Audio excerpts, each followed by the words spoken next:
All right, what's up, guys? Going on? Back here with Michele and Waleed. Talking again, a little coaches talk here.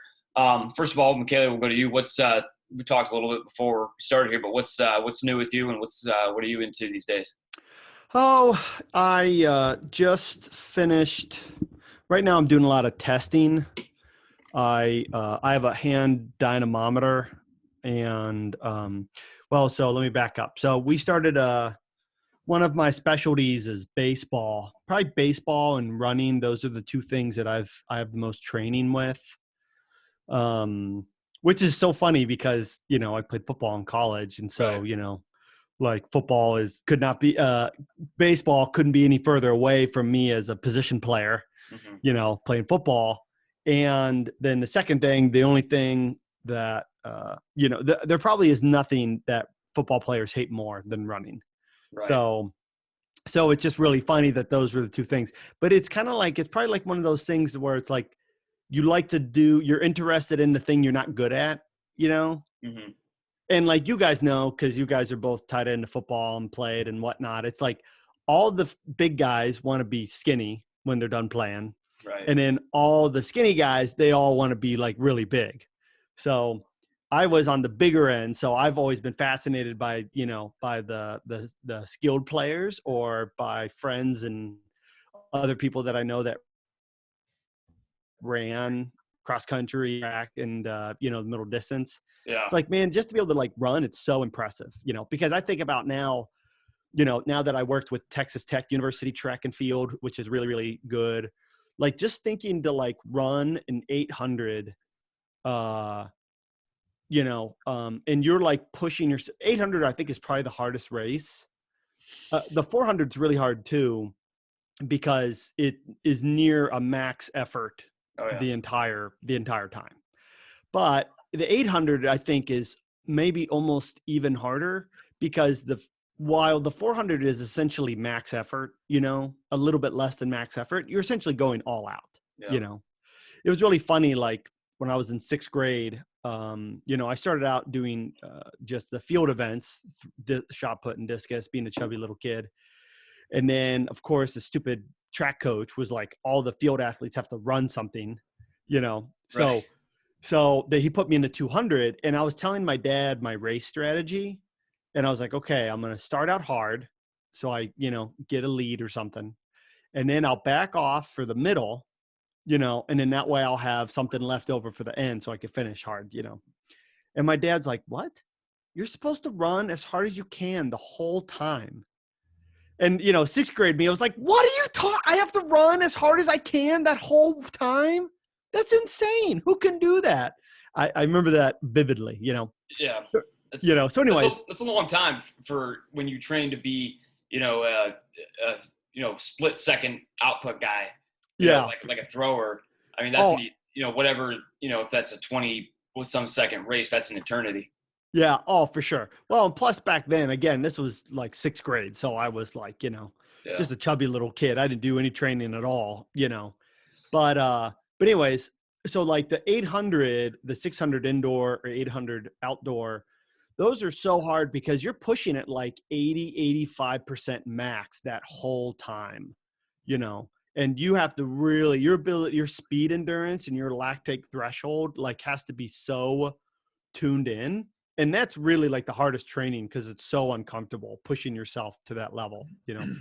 So I've developed a lot more respect for runners, and baseball is a sport that I just kind of got into from a biomechanics standpoint. So because those are my specialties, we put together a baseball strength conditioning program. And so that ran from like Thanksgiving until like 2 weeks ago.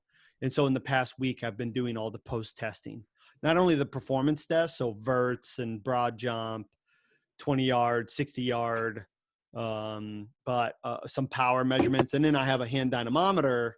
So as a physical therapist, we isolate muscles. We have you like hold your arm up, and then we test how strong it is, and we give it a grade.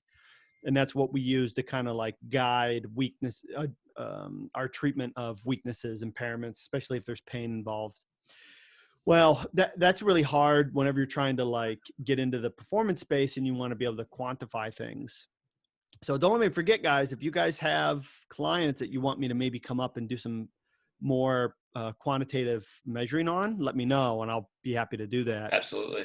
And so what this allows me to do is I actually get an output in newtons, so we actually see exactly how strong somebody is, So like, for example, we've got this one senior, he gained 5 inches on his vertical and his vertical is already 24. So it wasn't like, 12. 5 inches on his vertical, 20 inches on his broad jump. We did a over the head backwards medicine ball throw to Right. test overall power. He gained 80 inches on that. Wow. He gained like 5 or 6% on his 20. And then like the strength measurements, he gained like crazy numbers, 20%, 30%, 40%. So the cool part is that I'm able to do all this analytical testing so that we can provide not only for us as, not only because I can give the parents and the coaches of these kids outputs and like, okay, this is what to look out for. This is what you want to include on your training going forward. But then also me as a coach, I can also see, okay, what did I do well? What did I, what things didn't get better? What can I plan for in the future? If this kid was to continue training for me. So that's all the good stuff. The hell of it is somebody's got to analyze all that damn data. So I got to put all that stuff together and then actually do the comparisons and whatnot. So that's what I've been pretty much in the middle of, and, keeping going with some other clients, and we're getting ready for the next phase going into the spring. Yeah, no, that matches up well. I know Waleed's probably thinking it. We had our McKinley baseball program back in the fall. Pretty similar, the vertical and the broad. Looking back, I don't have the data in front of me, but I'd say we had a ton of success in broad jump with those guys. Those guys all gained really good, really good numbers on broad jump. I think a lot of it, while their strength and power certainly, improved over that time, a lot of it was just mechanical. We saw these guys mechanically improve in those 10 weeks alone. And these were, anywhere from sophomores to seniors. I can't remember if we had any freshmen in that group, but these were sophomores to seniors that, still had a lot of movement quality aspects that they can improve. So just that alone, I think helped a lot. And then, just the nitty gritty of, the move and the iron, a lot improved there. And what was really good to watch, because baseball can be such a little bit of an irritant to me to see how many of these guys miss out on that aspect. I'm hoping that these guys really saw what just, moving weight could do for them, because you just get that mindset of like the weight room is meatheads and big linemen and guys that bash heads on the football field. But baseball is probably, of course you think football, but baseball is probably right there with football for the most important to get in the weight room and to develop that maximal strength. I would say there's nothing in baseball that's your most longest kind of stretching out into that, lactic energy system would be, maybe if you're running down a play in the outfield, or you get, you're in a long, you hit a triple, maybe, you're running the bases, or you're stuck in a pickle. But outside of that, it's all, power. That's just super, fast bursts of maximal intensity, whether you're pitching, swinging, hitting that long throw from center to home. That's all it is. And that all is, you don't get that from, so many of these programs put so much, emphasis on their 1.5 mile time and their, just kind of their sets of 12 and, things of that nature. And it becomes almost like an irritant to see so much of it in baseball, because I feel like it's almost just like babying baseball players, because it's not that stigma of bashing heads on the football field. So I love to hear you, put that kind of, spin on it with your guys. And, we kind of saw it firsthand in just 10 weeks with a group of guys that definitely needed it. Well, I mean, and that's the thing too, fellas, is that like, I'm working with this one coach and he's talking about with his kids, about, you know, their baseball players and how he doesn't want them to lose their elasticity, you know, and yeah, that's true, you know, because there is so much like plyometrics into baseball, you know. But the thing is that like, what's more elastic, a spaghetti noodle or a rubber band, right? Exactly. So if you can't create tension, then you have nothing to be elastic, you know, or yeah. So if your muscles don't have tension, can't create tension, Hmm. then there's nothing that can become elastic. Right. That's exactly what I tell guys. Um, you know, in our weight room, whether it's just in general when they first come in, and the parents might think that they're tight, um, or you know they're when they're executing a lift. I would say, you know, imagine this like rubber band. If I were to snap you with it, the more tension I build up with, the more force it's going to hit you with. That's how you got to almost picture your body like building up tension to create, you know, bigger bursts of force. Um, but so much, you know, while you might be able to do that as an advanced athlete, kind of going pop pop pop, you know, through a movement, you know, whether it's like some of our dynamic work is kind of that accelerated eccentric, like down into the squat, pop pop pop pop.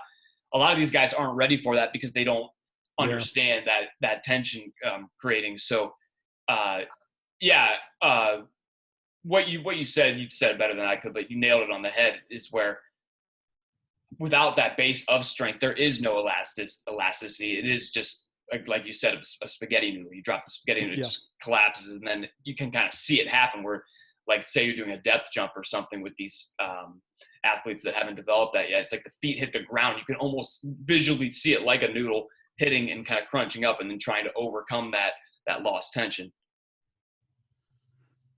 Yeah. And I the thing is, we got to remember like the demographic we're working with, right? So a lot of these baseball guys, softball players, you know, they're just more lax in general, Hmm. you know, because of the demands of the sport.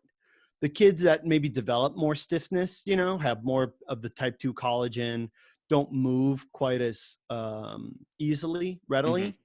Those are the kids that may not gravitate towards baseball because, like, you know, in order to be able to put your arm in a certain position, like the number one injury risk indicator for baseball players is lack of external rotation, Hmm. you know. So which is super ironic because everyone stretches the shit out of their medial rotators, and it's actually the exact opposite that they need is the external rotation, because that's the eccentric loading of the medial rotators. So you go and you cock your arm back, and in order to propel the ball forward, the deeper you can go into that, it's like, that's what I tell them, is like, this motion here, it's the equivalent of a squat, where this is at the top and this is at the bottom. A lot of the kids I work with, they have trouble holding tension here. You know, they almost relax here and allow the passive tension in their joint, their shoulder joint, to hold them in this position. So teaching them how to create tension is so important, especially because they're so lax. They just rely on the ballistic, you know, the passive stretch or the ballistic characteristics that the rotator cuff can exhibit, you know, plus another compensatory mechanism. So getting them not only football is so obvious, right, Waleed, because with football, muscles are armor. So it's literally, it's protecting your skeleton by building up big bulky muscles. Whereas baseball, it's not the same in that you don't have physical contact, but you do need to support the joints. You do need to create power from the lower body, and you need to support the upper body joints so that energy is transferred from the lower body into the ball or the bat. My connection is mess up here. I can hear you. Okay. Can you hear me? Yeah, I lost you guys though. So jump in, Waleed, when you hear us going on. But I didn't hear like the last. you didn't hear me. So you heard about me saying about how football is, you know, football players, you know, muscles are kind of like armor versus because of That was the last thing. That was the last thing. Yeah, that was the last thing I heard. last thing I heard. Well, all I said was that baseball is different in that you don't have the physical contact, but something has to protect the joints while you're going through such ballistic motions, And again, the arm for pitchers rotates. The actual arm rotates at about 1100 degrees per second. So that's almost 4 full rotations that occurs that would occur if your arm could spin. That's how fast it occurs in a second. And something has to protect the joint from literally coming apart. Right. And yeah, and that's where the, we talk about the conjugate, method and the dynamic and the max effort, but also the repeated effort with to build that hypertrophy, at least from a football standpoint, in the sense of building that muscle to, as a protective, like as you said, armor. I like how you said that. So that piece of the conjugate method is implemented a lot for that reason. Yeah. Go ahead, Mike. I was just going to say, it kind of adds on to, another thing we see in kind of traditional baseball training is that, and maybe some of it ties into everything else involved with the athlete, but there's such a stigma around kind of babying that upper body in the training with the baseball players, where it's like they say they don't even want to touch it because of their volume of throwing, and maybe it is tough because from age 12 you're throwing 2-3 times a week anymore, however many pitches. But again, it's kind of like that weird thing where it's like you mentioned the force behind a throw and the 1100 degrees per second.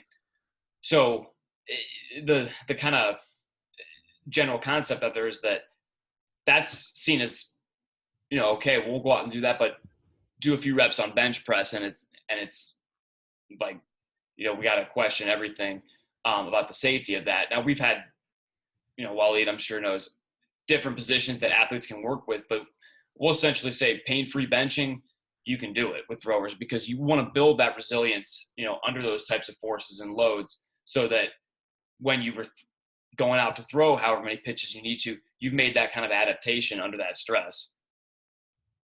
Yeah, I always tell people the bench is a total body movement. So you can say, and it's the same thing with basketball players. I don't want you mess up their shot and all that. You're not. You're still working on your skill, so you're improving your performance both in the weight room and on the court or on the field. So as long as you're continuing to improve in both settings, that you're going to be okay. Yeah. And that's why it's important. I think I think all of us do is to keep, I think we're all familiar with the phrase GPP or just general physical preparation, to keep your weight room work as general physical preparation. You get in that sports specific debate and all of that. We're not trying to tie anything that we do in the weight room so much into your game of play outside of joint angle or plane of motion. It's all to develop a base, and then you take that base out to the practice field or or performance.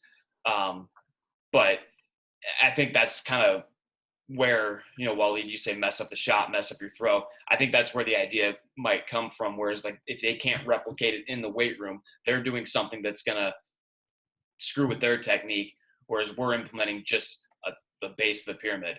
You get this, it's like building your engine essentially. We had somebody, I had a friend of mine tell me that he was asked, what kind of training we do, specifically baseball, what kind of baseball specific things do we do? I'm like, well, we do a lot of things. We move everything maximally and we, try to develop power. There you go. Yeah. They're looking for the answer. Oh, well, we, do something specific with throwing or do something specific with swinging. It's not, Yeah. And it's all stuff that they already get enough of, if not too much of, year round. But unfortunately, it's a tough selling point. But you just got to let the results kind of speak for themselves. Well, and I also think that it also totally depends on the client. It largely if you're not in college yet, the GPP, the working on your foundation will improve your baseball skills. Now, once we start talking about high school kids, college kids, minor league kids, who their training age, you know how I go back to this all the time, training age, that is, once their training age gets to be, 10, like old enough to drive a car, so if they're in their mid 20s, early 20s, and they've been training for 15, 16 years, well, now you might want to incorporate some of these other sports specific movements, like more like overhead presses, landmine presses, heavy. You're doing eccentric control down, whether it be on bench or overhead movements or whatnot, or you're building complexes that way. Then you're just trying to get the stimulus to match the training age, but that's the reason why we can talk about these things, is because those individuals have built their foundation, and they can have to continue to build, they need to continue to work on and maintain their foundation, or all the other stuff you tried to build on top of it won't work. Yeah. And Michele, real quick, I don't know about your experience, but those athletes that you mentioned with the training age appropriate to start incorporating that stuff, I know I've found it is pretty few and far between. Yeah. Very few athletes would come in and say, you take a look at their baseline level of strength, power, and say you're where you truly need to be. Almost all athletes, especially in baseball, can gain general maximal strength, power, and general fitness. Yeah. And so again, it's all like coaching the client in front of you. Right. Yep. And so again, it's like, everybody wants to know about the sports specific stuff, but if they don't have their foundational strength, then it's like, it doesn't matter how not sexy it is. That continues to be the need. Now, if somebody's been training elsewhere, for example, and they've been training for a long time, and then the coach is like, well, he's not getting better at baseball, and then you find out he's not strong despite having been training for a while, then it's like, what the hell have you been doing? Now, it might be as much the kid's fault, he's not taking care of himself when he leaves the gym, or it might have been like a misappropriation of, training at the previous place, or, we all make mistakes too. So sometimes it's, we misread the necessity, kind of like we talked about last week with, making sure you identify what the client, how the client responds the best, and then trying to make that work within reason, Right. But the other thing too, to just go along with that, something that I forgot when we were getting Waleed up to speed, was that because these kids that generally gravitate towards baseball are so lax, that they need to establish more tension. They need to establish more stiffness, and that will only come actively, because they don't have the passive stiffness because of the lack of type 2 collagen, that a lot of them, again, they're just loosey-goosey. That's why they like baseball, because they can really wind themselves up and then create all that tension. They can create all that explosiveness. But the thing is like we talked about with the rubber band, is that you need to reinforce or foster as much tension as possible and stiffness as possible, in order to not only maintain that explosiveness, but also then as a protective mechanism as well, because, there's only so much stress that those passive structures can take. There's something else too I was going to say that we were talking about. I don't remember. Never mind. Yeah.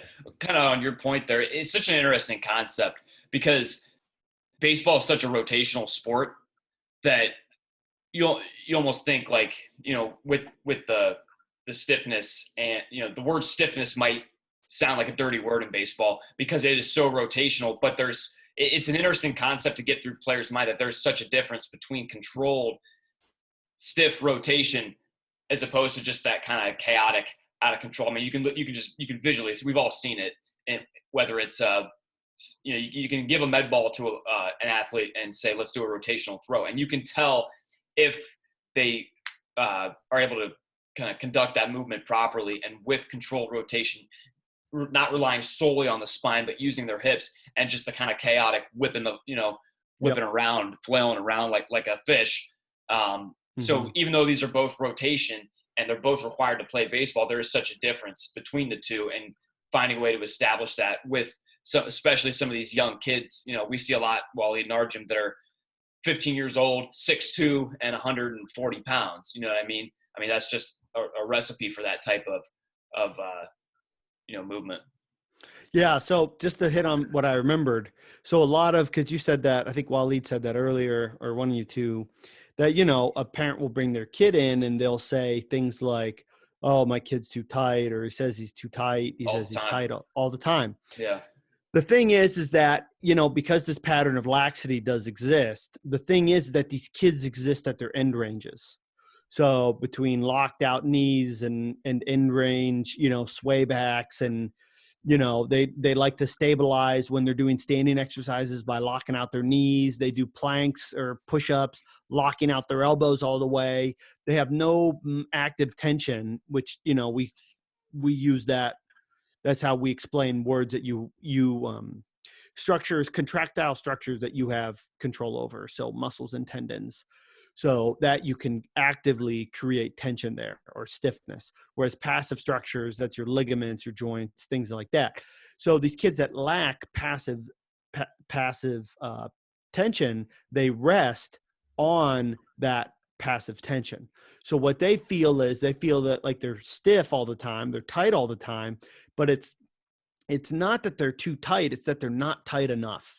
Right. So they sit at end ranges all the time, and that's what they feel. They feel that pull. And so if you tried to stretch that, it's going to stretch more, but then you're losing the elasticity and turning yourself back into that spaghetti noodle that we've been working our damnedest to get you out of. Right. And it's essentially, Michele, tell me this gets into your field, a little more into your realm, but basically like everything you just said, it's essentially like almost neural compensation for the lack of stiffness that your body creates it artificially in a way, if that makes sense. So you're almost, your kind of neuromuscular system is almost like locking up to compensate for, I guess it would be the lack of active tension that you can create. Does that sound about right? Yep. Okay. That's exactly right. Well, and so what happened is that your body seeks that tension. Right. That's why you cross your legs. That's why weighted blankets are powerful tools for some people. It's that. And now this is getting into Waleed's specialty more, because you're a special ed teacher, right, Waleed? Yep.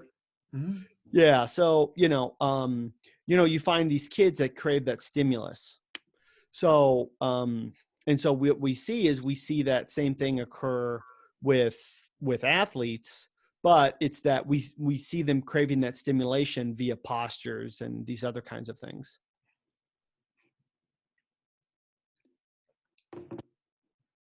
You hear us? You there, Waleed? Yeah. Okay. Yeah. So it just us trying to identify who's who, and then again, you got to win that over. I mean, the thing that that sometimes I say is that like Eric Cressy, who's one of the probably the premier baseball performance guy in the country right now, his standard, a baseball player, like the absolute minimum that he looks to achieve for any of his athletes is like 450 pounds on a trap bar. That's where he thinks he needs to see everybody at. So until you achieve that, we're not, our goals don't change. Now we do need to keep it interesting, because they are doing this. This isn't, you do want motivation, and, buy-in is so important. But at the same time, us as practitioners and coaches, we need to remember what our goals are. It is one of the hardest parts, like doing what works, which is so much more simple than a lot of athletes and parents really think. And like you said, maintaining the buy-in. Definitely some of the more success we've had recently with some of these groups. These kids have a lot of fun with it. They're hitting PRs. So definitely just groups in general. So a group of some of our more high school athletes, we want to be able to really give the tight coaching. So we keep it to, 4 or 5 guys. But that's helped a lot, just having kind of that knit community of those guys pushing each other. But it is one of the biggest battles, especially in private sector, is staying with what works, not trying to, overdo anything. When I say overdo anything, I mean, try too hard. But Be too keeping, cute. but keeping the interest. Wally, anything to add to that? Yeah, I mean, it's really easy to get caught up, in being flashy. Do I need to do things for social media? Do I need to do things and keep the interest of the athlete, or do I just educate them on what we're doing is going to get you where you need to be? Yeah. It's kind of one of the hidden gems. Not that specialty bars are the conjugate system, because those can be used in any program, and you can also do the conjugate without them. But it is kind of one of the hidden gems of having specialty bars and kind of rotating max effort variations, is that these kids can have all these different goals. You have a different PR all the time. You know what I mean? You're hitting very similar stimulus, but they constantly are trying to hit new PRs on, whether it's, a sumo or a trap bar or, a heavy box squat with the safety bar. They can always be chasing something a little different. And then our accessories will do, 3 to 4 week blocks focusing on the same thing, building up. And then, without changing anything, totally cycle something a little new. So we'd still chase goals. We're not throwing stuff at the wall. But it's kind of a good happy medium, I think we found. Yeah, and in a year-round template and a macro, the kids, let's be honest, they want to.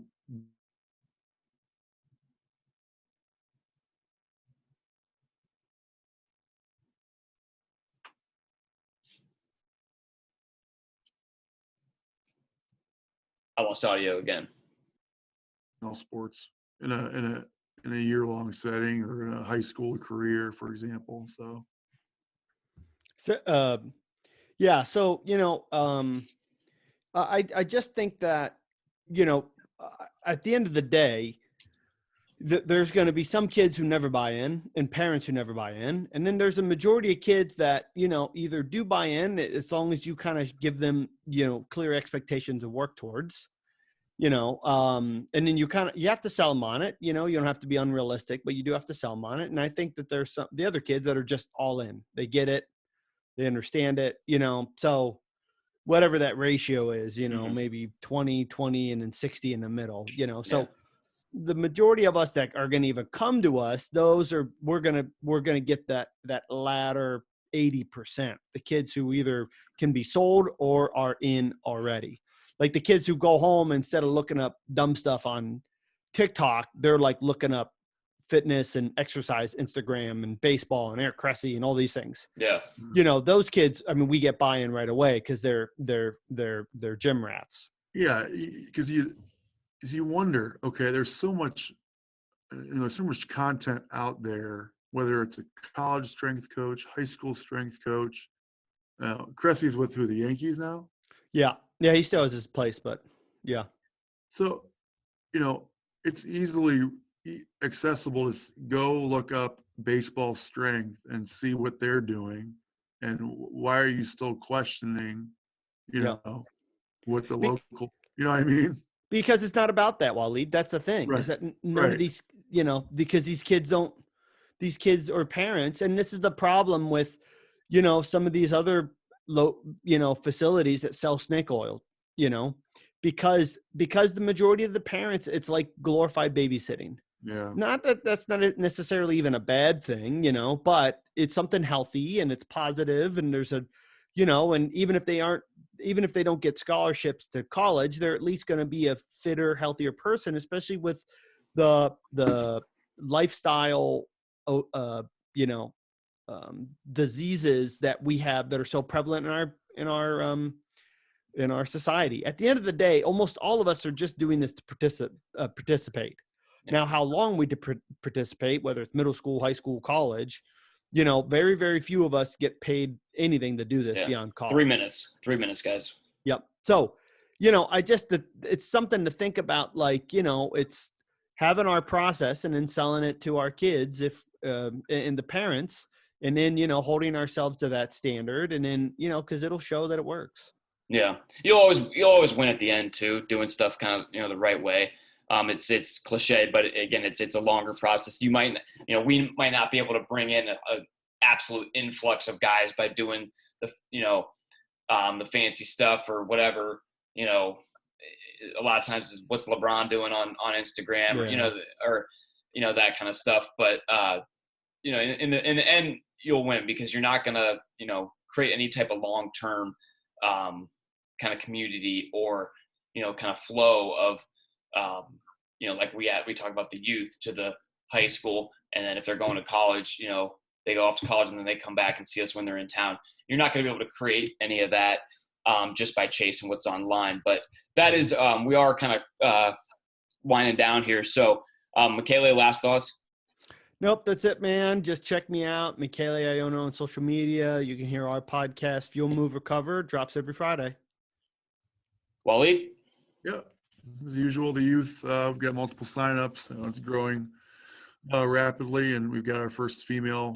We got 3 girls started tonight, so it's for males, females of a wide age range. So keep that rolling.